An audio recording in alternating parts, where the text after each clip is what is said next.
I know we're a boy. I'm a boy? You're right. I'm a boy. Oh. I'm a boy. Wait, what? You didn't think I was a boy? I've been thinking. You thought I was a girl? I've been thinking No, I'm a you're boy. How do you feel about that? A little bit weirded out, but like a little interesting. Interesting? It's a lot to think about. Do you always dress up as a girl?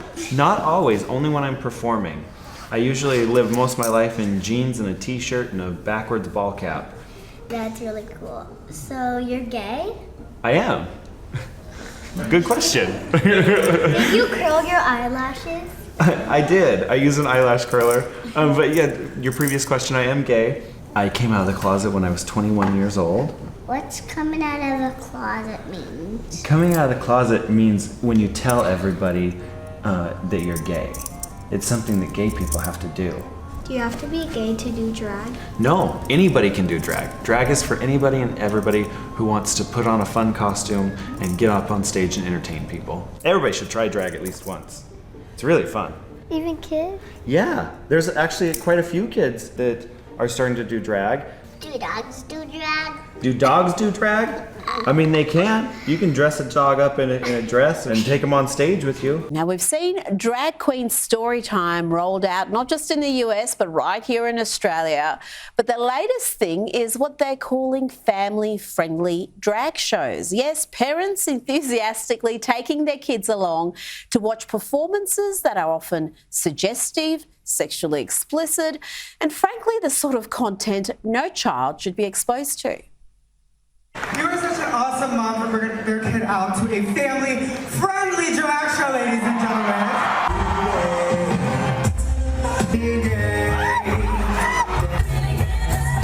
What's up, you people? David here, and today I'm going to be talking about how the LGBTQ influences our society. Because I feel like this Pride Month, there's going to be a lot of people led astray. And I feel like every single Pride Month, people are basically just celebrating sin. But with that being said, let's hop into the video. The first thing I want to discuss is the problem known as LGBTQ. And for those who don't know what that stands for, it's an abbreviation for lesbian, gay, bisexual, transgender, queer, questioning, intersex, asexual, and more. These terms are used to describe a person's sexual orientation or gender identity. Also, according to this website, news.gallup.com, the percentage of U.S. adults who self-identify as lesbian, gay, bisexual, transgender, or something other than heterosexual has increased to a new high of 7.1%, which is double the percentage from 2012 when Gallup first measured it. I believe that the more society promotes this agenda, the more damage it's going to do. Not just to the minds of adults, but to the minds of kids as well. There's a lot of kids who are not properly guided by their parents and are led into being homosexual. There's a lot of parents that just abandon their responsibilities and practically set their kids up for failure. And the Bible does address people who causes kids to stumble. It says in Matthew chapter 18 verse 6, if anyone causes one of these little ones, those who believe in me, to stumble, it would be better for them to have a large millstone hung around their neck and to be drowned